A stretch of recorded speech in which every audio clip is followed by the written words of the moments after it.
He hid a wounded girl in his attic, but someone brought the cavalry to his barn. It wasn't bravery. It wasn't kindness. It was something closer to dread. The kind that settles behind the ribs when the wind shifts too fast and the horses all look the same way. She'd come at dusk, the blood soaking through a flour sack dress, her mouth cracked and dry, one moccasin gone. He saw her from the porch where he'd been patching the last rung of the fence, or pretending to since the hammer hadn't moved in 5 minutes. The prairie sun stretched long behind her, bleeding light through the heat waves. She didn't speak, just fell face first into the dust like she'd finally reached a place no one would chase her. For a long time, he just stared. Then the dog whimpered. Then the girl groaned. Then he moved. He didn't ask where she came from. He didn't check the horizon for riders. He didn't even grab the shotgun leaning by the door.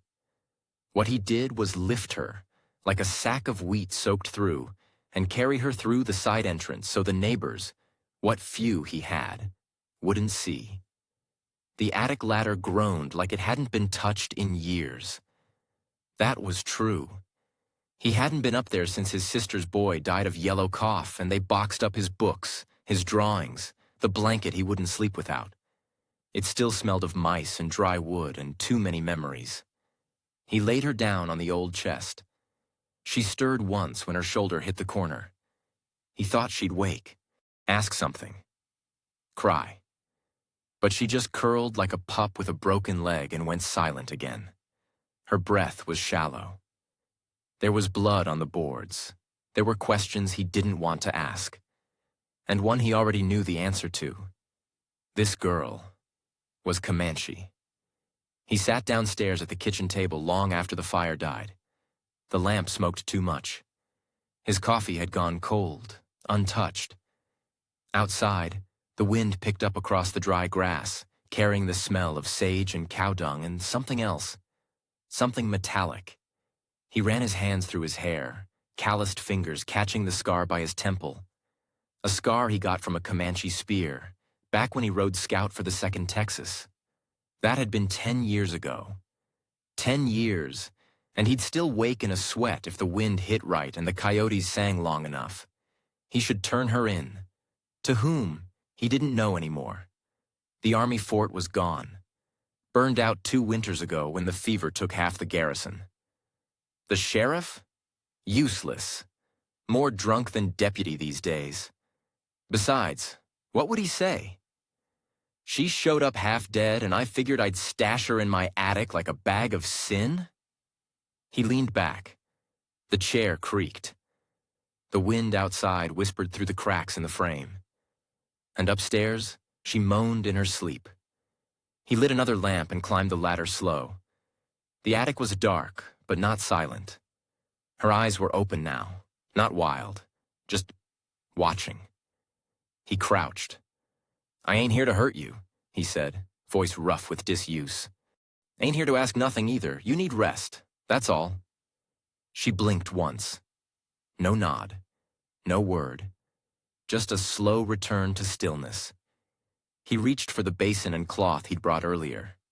Her arm flinched when he touched it. She had bruises under the blood, not from a fall, from someone's hands. Her dress was torn low on one side. Her ribs rose and fell like bellows on a dying forge. He worked in silence. Some of the blood was old, some was not. There were lashes on her back, cracked lips, and a scar on her leg, long healed, like she'd once been caught in a bear trap or worse. She wasn't a child. Maybe 15, maybe 17, hard to tell. Girls grew fast out here, and their eyes aged faster. He didn't ask. He just wrung the cloth again. She didn't cry. He buried the dress behind the barn at dawn, burned what was too bloodied to hide. The chickens watched him from their crooked roost like jurymen without mouths. By noon, he heard hoofbeats. 3 riders, army hats. One wore a blue coat too clean for ranch work. The other had stripes on his sleeve. The third was just a boy, wide-eyed and squinting like the sun was always brighter than it ought to be. He met them on the porch, rifle loose in hand. "You Weston Carr?" the one with stripes asked. "Used to be." "You seen anything out this way last 2 days?" "Dust, coyotes, one rattler, fat one, shot it." "No riders? No trouble?" He looked out past them, squinting like he didn't see the question. "Trouble don't announce itself." They shifted. The boy looked nervous. "We're looking for a fugitive," the bluecoat said. "Girl, native, escaped custody during transport. She's dangerous. Cut 2 men, ran with a knife in her thigh." Weston Carr said nothing. "We got reason to believe she might have headed this way," the man continued. "What reason?" "We found blood near the ridge trail, and a child's tracks." Carr squinted. "Trail's not mine." "Mind if we take a look in the barn?" That's when he lied. Flat and easy, like he'd been born with the sin already loaded. "Sure, go ahead." They didn't find the ladder. It was hidden behind the feed sacks. He'd nailed a blanket over the trapdoor from inside, propped crates on top. When they climbed into the loft to poke around, she lay frozen upstairs, wrapped in an old wool coat, the breath barely moving her chest. He watched from below. The bluecoat kicked over a crate. The sergeant whistled like he smelled something bad. The boy just looked scared. They didn't see the smear of blood on the underside of the attic trap, didn't smell the copper under the dust. "Nothing here?" the sergeant muttered. "Let's ride," the bluecoat said. But the boy lingered, glanced back once, then again. He looked Weston straight in the eye. "You sure you ain't seen her?" Carr met his gaze. "If I had, I'd be asking why a girl with a knife in her leg's worth sending cavalry after. That's what I'd ask." The boy didn't answer. They left before sundown. Carr didn't exhale until the dog barked again. Upstairs, she hadn't moved. But when he peeled back the coat, her eyes opened slow. "You didn't give me up," she whispered. First words. Carr blinked. "No," he said. She nodded once, then turned her face to the beam and slept again. Outside, the wind changed. Smoke on it this time. Not barn fire, signal smoke. Someone new. And they weren't army. They were closer. Tomorrow someone else would come, and they'd bring more than questions. She didn't wake when he locked the attic from inside and climbed down the ladder slow, every joint aching like the old war had never ended. He moved like a man walking through dust he'd already breathed once. Outside, the wind was wrong. Smoke, not the soft kind that clings to chimney soot or drifts from cook fires, but acrid, faint, oily, wild. Signal smoke, set fast and deliberate, meant to ride the air and speak without words. He'd seen it before in the Pecos Valley, when the 2nd Texas torched a camp of Lipan Apaches and rode off too early. The survivors had signaled each other like wolves across the canyons. 2 days later, 12 men were missing scalps. Now it was here. He went out to the ridge by the dried-up well, boots sinking into the cracked earth, shovel in hand like a cane he didn't need. From the crest, he scanned the valley. There it was, 3 miles northeast. Thin column. Held steady in the sky like a bone finger pointing down at his land. They knew, not just where, but why. He didn't panic. He didn't cuss or pray or shout. He walked, back to the barn, into the tack room, past the busted lantern and the coil of barbed wire left from last year's fencing. He reached behind the crates, past the molasses tins, and opened a chest with a rusted iron lock. Inside, wrapped in linen and old oilskin, lay his Henry rifle. 2 boxes of cartridges, a pair of spurs that hadn't jingled in 7 years, and a bundle of letters tied with a child's braid. He took the rifle, left the rest. When he turned, the dog growled, not at him, at the wind, something in it, a beat, a pulse, like hooves, far off, but not far enough. He barred the barn doors and wedged a pitchfork under the handle. Not much, but it would buy time. Maybe a minute. Maybe two. Then he went to the house. She was awake, sitting on the attic floor, legs crossed under the coat, like she'd never bled out 3 nights ago on his porch. Her eyes tracked him, slow and calm. "They're coming," she said. He stopped on the last rung. Didn't ask how she knew. "You got a name?" She tilted her head, like weighing the worth of sharing it. "Raya." "That a Comanche name?" "It was my sister's. She's gone now." He nodded, not knowing what to do with that. "I can get you to the river," he said. "There's a culvert that leads west. You follow it through the cane brush. You'll reach a bluff trail, keeps low, harder to track." She didn't move. "They'll burn your barn," she said. He almost smiled. "They won't find you up here?" She didn't blink. "You don't know them."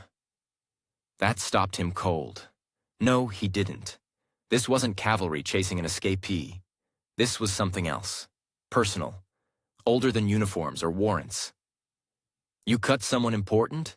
he asked. She looked down at her hand, still wrapped in his old shirt. "I killed the man they called father." He waited. He took girls from the mission school, one by one. Said it was God's way. Said my tongue was a serpent and needed cleansing. Her voice didn't rise, didn't crack. I cut his throat, didn't wait for him to sleep. Weston Carr stared at her a long moment, then handed her the rifle.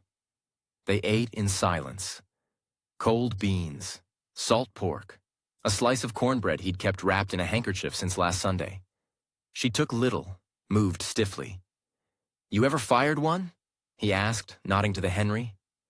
"Once," she said. "My uncle let me shoot at crows. I missed." "Don't aim for crows," he said. "Aim for men. You won't miss." She didn't laugh. When she coughed, blood rose. He checked her side. The wound was red again, not fresh, but angry. "You'll need willow bark. Maybe golden seal if I can find any." "I won't last that long," she said. "Not if they bring fire." Carr looked to the west window. Dust on the horizon, not storm. Riders. He tied the horse loose, no bridle, no saddle. Let it wander near the arroyo where the grass still held a bit of green. If someone was watching, they'd see no threat. Just a lonely rancher, 2 goats, a quiet barn, and dust. The wind spoke louder now. Dry, cracking, like old rope. He took down the cross from above the hearth. Not from faith, but from fear. Too many men carried Bibles and bullets in the same belt. Let them think this house was empty of God, and maybe they'd skip the sermon. Upstairs, she slept again. One hand near the rifle, the other over her ribs. He left her there, and waited. The first sound wasn't hooves. It was laughter. Low, male, drifting across the grass like smoke. He stood in the shade of the porch, hammering a fence post that didn't need mending. Then they appeared. 6 riders, no uniforms, no flags, just dusters and hats and quiet horses. One rode with a bandolier crisscrossed over bare skin. Another had feathers tied to the stirrups. Mixed blood, maybe. Or just raised under both fires. The leader had white hair in a braid and a red kerchief tied around his wrist. His horse was black, lean, and walked like it had never stumbled. Carr nodded. "Evenin'." The white-haired man didn't nod back. "Nice barn," he said. "Better than it looks." The man dismounted slow. "You seen a girl?" "Seen a lot of girls. Most ride by. This one don't ride." Carr chewed his lip. "She steal something?" "She stole a death that wasn't hers to give." Carr set the hammer down. "You law?" The man smiled. "We're older than law." He turned to the others. "Search it." 2 riders dismounted. Carr didn't lift the rifle yet. But the dog growled low. "Careful with that ladder," Carr said. "It don't like strangers." The white-haired man's eyes sharpened. So did the dog's bark. Then it all broke. The first shot wasn't his. It was hers. From the attic window, through the slats, straight through the chest of the man lifting the pitchfork from the barn door. He fell back hard, didn't scream, just hit the dirt and didn't rise. The second shot was his. Carr leveled the Henry and caught the horse of the nearest rider. The beast screamed and reared, throwing its rider under the hooves of the next. Then it was chaos. Dust, shouting, muffled commands in Comanche and Spanish. The sound of hooves circling, rifles cracking, boards splintering. Carr ducked behind the porch pillar. Fired twice. One rider dropped, rolling with a grunt. Then fire bloomed. They'd lit the haystack. The barn would go next. He ran toward the well. The woman was already there. Raya, rifle in hand, blood soaking her sleeve, eyes locked on the leader. He saw her and smiled. "You'll run out of men," she called. He raised a hand. "You'll run out of bullets." Carr raised his rifle to answer, but the dog was faster. It leapt, bit the leader's leg. He fell. Hard. Raya fired, missed. Carr didn't. Silence. Smoke rose from the barn. The haystack was gone. 3 horses ran riderless through the east fence. The leader was dead, his braid wet with dust and blood. 2 riders fled. 1 lay moaning. The dog limped but lived. Carr stood over the bodies, breathing smoke and sweat and hate. Raya leaned against the post. "I didn't ask you to fight," she said. "I didn't ask for company," he said. They both watched the fire for a while. Then she whispered something in Comanche. A name, maybe. He didn't ask, just pointed west. "We leave by dusk. That river trail still holds." "Where does it end?" He shrugged. "Somewhere no one sends cavalry." She nodded, and for the first time she smiled. They left before the wind could change again. The barn was gone, just black ribs sticking up from the ash, the old pitchfork half melted, handle smoking. Chickens hadn't made a sound in hours. The goats were gone, fence splintered where the post gave way. The well still stood, but he didn't dare use its water.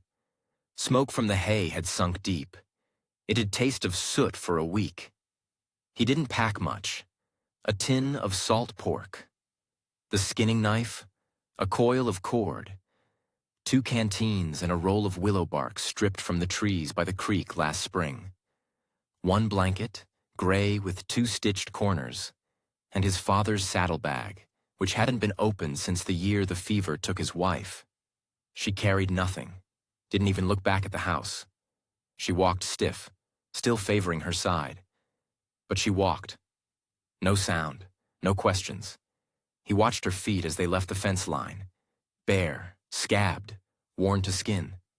He stopped. Wordless, he pulled the boots from his bag, his old pair, scuffed at the heel, meant for mud work and post driving. Too big for her by a breath. She looked at them, then at him. Then sat on a rock, pulled them on slow and nodded once. That was the last thing either of them said for 6 miles. The bluff trail was narrow, overgrown in places with dried rabbit brush and snakeweed. Most settlers didn't use it. It curved too long, added half a day's ride, and veered too close to ground claimed by no one, patrolled by everyone. But it held low, too low for scouts, too low for easy blood. Carr moved slow but steady. Not his first time threading that draw. Not since the bad winter years back, when a fevered boy needed herbs only the Comanche carried. They'd let him pass then. Let him take the bark and go. No words, no thanks. Just a nod from a shadow near the rocks. He'd never been sure if it was grace or debt. Now he was gambling it was still good. By dusk, they reached the hollow beneath the bluff. He checked the sky. No smoke, no buzzards, no prints but their own. They settled by a shallow rock wall, half collapsed, once used for sheep or windbreak, now just ruin. He lit no fire, opened the salt pork with his knife, sliced clean, handed her the larger piece. She ate in silence. Then finally, "Where's your wife?" He didn't look up. "Died in childbirth. First year we came west." She chewed. "You bury her?" He nodded. "South side of the ranch, under the white oak." "Was she kind?" He considered. "She was tired. And kind. That's a rare mix." She looked out into the canyon. "My mother died too. But she died standing." He didn't ask what that meant. Didn't need to.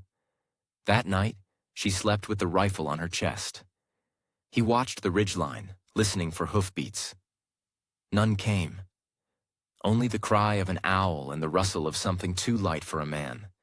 A fox, maybe. Or luck. He didn't trust either. By the third day, her side was worse. The walk cost her more. Each step brought a hiss through her teeth. The wound was hot again, stitched with the wrong thread, healing uneven. He knew the signs. It was inside her now. Fever, if not yet. Then soon. He didn't tell her. Didn't have to. She'd known the moment she opened her eyes that morning and blinked twice before sitting up. They passed the dry gulch where the bones of 2 oxen lay. Sun-bleached, arranged neat, skulls together. A Comanche sign if you knew what to look for. He looked. And didn't tell her that either. Near dusk, they reached the Cedar Pass. Old trail. Dangerous. Twists like a broken rib and stinks of snake dens in summer. But it led somewhere. To the river fork, where the Comanche sometimes camped in spring if the snowmelt held. If. He crouched to check the ground. Scat, 3 days old. Horse, but not shod. That meant something. She was watching. "You think they'll be there?" she asked. "I think they were." That leader, the man with the braid. Carr's fingers curled around the Henry stock. "What about him?" He wasn't Comanche. Carr looked at her. She stared straight ahead. He wore it like a coat, talked it, rode with it, but it wasn't inside him. Carr didn't speak. "I've seen men like that," she went on. "They want power without the price. Our pain, our stories. They take it like blood from a well and think wearing it makes them something." He wasn't tribe, not anymore. Carr nodded. "I figured." She coughed again. Spat blood. He watched the red stain vanish in the dirt. "Tomorrow," he said. "We push to the river. If they're there, they'll know what to do. And if they're not, then you'll have boots and a rifle." She almost smiled. Almost. At dawn, they found the fire pit. Still warm. Ash pressed down with a stone, a hide scrap laid beside it. He bent to read it. "It's from them," he said. "It's safe." She dropped to her knees, not from prayer, from collapse. The fever broke 3 days later. She didn't remember the first day. The shaking, the dry mouth, the way her lips split and bled without sound. But she remembered the cool cloth, the broth poured slow, the smell of cedar and sage. She remembered the song. Not words, just a hum. Low, steady, sung from someone who knew what grief tasted like. When she opened her eyes, she wasn't under stars anymore. A hut, woven roof, smoke hole above, an old woman beside her, skin like driftwood, hair braided with feathers and corn silk. Carr sat near the door, whittling. "You died," he said. She licked her lips. "Didn't take." The old woman snorted. "She's too sharp to die. Sharp women live longer." Carr looked at her. "She says you'll be strong again, but not fast." Raya sat up slow. "What's her name?" "She didn't say." The old woman grinned. "That's her name." They stayed a week. Carr helped dig trenches for runoff, patch a hide wall, mend a bridle. Raya learned to grind roots again, to speak low with the girls who'd lost mothers too. No one asked what she'd done. No one asked who she'd killed. They knew. It was in her eyes, and in the silence between her and the old woman when they sat under moonlight, each holding one end of a broken necklace. Carr thought of leaving then, slipping out, letting the trail take him wherever it would. But on the 5th night, the old woman handed him a pouch of herbs and said, "You still owe." He knew she meant it kindly, and not at all. That morning, Raya stood at the edge of the bluff. She wore a new dress, stitched from trade cloth and deer hide, strong at the seams. The rifle rested against a post beside her. The boot still wrapped her feet. Carr stood behind her. "Trail runs west," he said. "I know." "You got people?" "I've got fire," she said. He nodded. "That'll do." She looked at him. "You going back?" "To what?" She didn't answer, just looked down at the valley, and the smoke rising again on the eastern ridge. "Someone's coming." He stepped closer. "Army?" "No," she said. "Different smoke. It asks permission." He stared. She turned. "I won't run anymore." He didn't speak. Didn't need to. The wind shifted again, and this time, it didn't bring fire. It brought drums. Low, far, not threat. A call. The drums didn't stop that night. They never grew loud, never rose to war pitch, just stayed steady and low, like a heartbeat out in the hills. Carr sat by the fire with his coffee going cold and his rifle across his lap, boots untied. He stared into the flames like they held an answer he wasn't ready to hear.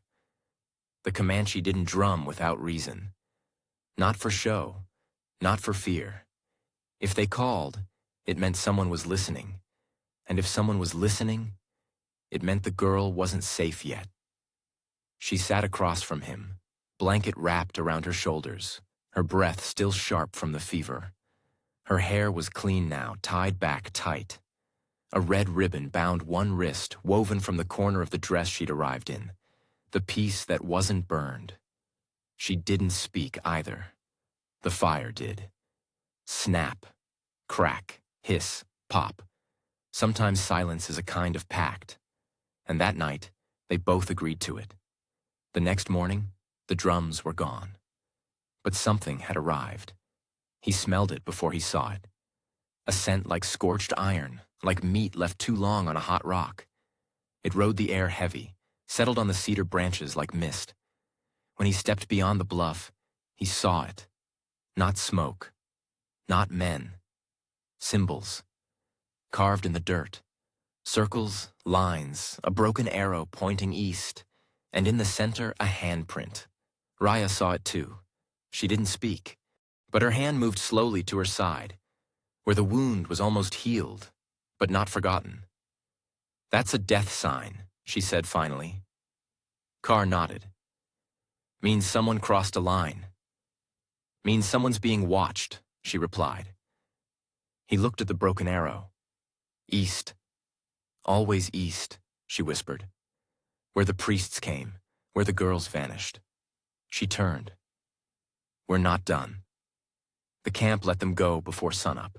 No ceremony, no questions, just silence and nods, as if whatever debt had existed was spent, and the rest belonged to ghosts.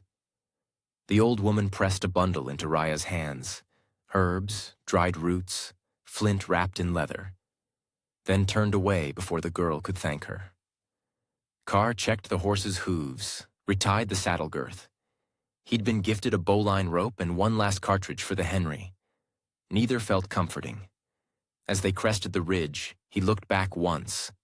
No fire, no faces, just the wind. The trail turned cruel fast. Sun high, shade gone. The dirt too soft to ride hard, too brittle to hold prints for long. Carr led the horse on foot, boots thudding in rhythm with his breath. Raya kept pace, quiet, but slower now. Her fever had passed, but the weight behind her eyes hadn't. He saw it, that haunted edge. The kind you see in soldiers and orphans, the kind that doesn't shake loose when the danger's gone. "Thought you said we were riding west," she muttered once, wiping sweat from her brow. We were. Then why are we heading east? He didn't answer. Didn't need to. She already knew. They reached the fork by the third day. The land split in two. West toward the high plains, east toward the Valley of Bones. That's what Carr called it. It wasn't on any map. No town stood there, no trail ran through it. But he'd passed once, years back, chasing a lost calf, and he remembered the silence, the hush, the trees that leaned wrong, and the pile of crosses by the dry creek bed. Old wood, sun-bleached, tied with rosaries. It had been a mission once. Brief, bloody, buried, but not forgotten. Raya stood still at the edge of the pass. It's there, she whispered. He nodded. She turned to him. You sure you want to see it? No, he said. But I will. The trees thickened as they rode. Cottonwoods mostly, some cedar, tall and tired. Their bark stripped in places as if animals had tried to speak with claw instead of word. Bones hung from branches, not human, not quite. Bird, fox, rabbit, markers. Carr remembered what the old Kiowa tracker had once told him. If bones hang, it means the dead speak, and no one's listening. By mid-afternoon, they saw the ruins.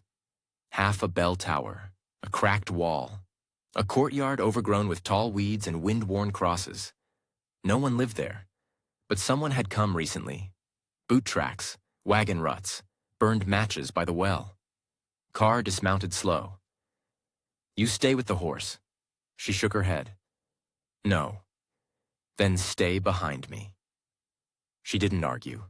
They moved through the chapel first. The floorboards were gone, rot or fire or worse. Just dirt now, and in the dirt, more crosses, more handprints, and a knife. Not old, still sharp. Carr picked it up, handle wrapped in red cloth, a name carved in the bone hilt, P. Salinas. He handed it to her. She looked at it like it might bite, then slipped it into her belt. They found the graves next. 37, unmarked, each the same length, each sunk shallow, each surrounded by the same half-circle of stones. He knelt, took off his hat. Raya didn't cry, but her knuckles whitened on the rifle's stock. There were girls here, she whispered. He nodded. They made them pray, made them forget their names, then buried them like dogs. She looked at him, eyes clear. They didn't forget. He swallowed. No, they didn't. The last thing they found was the bell. It hung from a beam laid across two stones, cracked, rusted, still bearing the faint imprint of a saint. Under it, someone had left a cloak. Carr stepped closer. Froze. On the cloak, blood, not old, fresh. And underneath, a boot, just one, still tied, still full. Raya knelt beside it, took something from under the heel, a bead, purple. She closed her fist around it, and stood. They took someone, she said. Who? She looked east, then up, then closed her eyes. A child. That night they didn't sleep. They camped by the broken wall just inside the shadow of the chapel. Carr built no fire. The moon was enough. Cold. Clear. He watched the trail behind them. She watched the trail ahead, and somewhere in the dark, an owl called twice, then fell silent. When the first hint of dawn came, she said, "We ride at light." He didn't ask where, didn't ask why, just nodded, and began to saddle the horse. Before they left, Carr did something he hadn't done in years. He carved. Took out his knife, found a soft plank in the chapel's wall, and scratched 4 words. Not for memory, for truth. They did not kneel. Raya saw it, didn't speak. But when they rode out, she touched the carving with 2 fingers, and didn't look back. They left the ridge before the ashes cooled. Carr walked ahead, horse reins slack in one hand, Henry rifle slung across his back. His coat was torn, collar black with soot, but his pace never faltered. Behind him, Raya moved steady, her limp nearly gone, the Salinas knife tucked at her side beneath a braided sash of wild grass and cloth. She kept a hand on the youngest girl, who still wouldn't speak. The others followed close, carrying what little they had, blankets, slings, a broken rosary. Tiva didn't walk. She rode Car's horse now, shoulders upright, hands resting on the saddle horn like she'd always belonged there. No one looked back at the bodies. No one said a word about the flames. There are things you carry farther if you speak them out loud. So they carried them in silence. By the fourth day, they reached the fork in the dry riverbed, the one Carr had passed a lifetime ago, when he first came west with a cart full of fence wire and too many reasons not to stay in Kansas. The trees here bent sideways from old wind. The rocks bore grooves deep as finger bones from wagon wheels long forgotten. Nothing lived nearby. No one farmed this land, but it held space, breath, distance from what had been. He stopped at the old trail post. Raya came beside him. "They'll come again," she said. He nodded. "They always do." She studied the horizon. No priest, no raiders, no soldiers, just the next man who thinks no one's watching. He looked down at his hands. Scabbed knuckles, rope burns, dirt under every nail. "I'll be here." She didn't answer, didn't smile, but she stayed standing beside him longer than she had to. They built the new place in 3 days. A half shelter under the bluff, dry stacked stone and driftwood from a dead cottonwood tree. Carr laid the beams. Raya wove the grass roof. The girls helped dig the trench and gather sage. There wasn't enough for a fence yet, or a smokehouse, but it was shelter. And it was theirs. At night, they made fire. No drums, no songs, just crackling wood and breath, and stories. Not the kind with heroes, the kind with truth. Of the girls who knelt, of the girls who ran, of the girl who hid in an attic and woke with fire behind her eyes. Tiva found a stray colt near the river bend, half-starved, rope still dragging from its neck. Took 3 days to get it to trust her. On the 4th, it followed her to camp. Carr laughed for the first time in weeks. It didn't sound right, but it stayed. The first time the Army patrol came, they saw the fire from a mile off. 2 men rode close, uniforms clean, eyes tired, one old, one young. Carr stood in the open, rifle at his side, hands visible. Raya stood behind him, silent. The girls stayed out of sight. The sergeant nodded. "We heard talk," he said, "of some settlements, raiders, dead men in the canyon." Carr said nothing. "You part of that?" Carr met his eyes. "I built a fire," he said. "It caught." The younger soldier shifted in his saddle. The sergeant squinted, then said, "Fire clears brush," and rode on. The winters came fast after that. Hard, dry winds, dust like flour, nights sharp enough to split bark. But the shelter held. Carr built a second wall. Raya taught the girls to stitch hides and snare quail. Tiva learned to shoot. By spring, there was a fence. By summer, there was a garden. And one morning, Carr woke to find the youngest girl planting flowers beneath the bluff. Sunbursts, purple and gold, gathered from the rocks.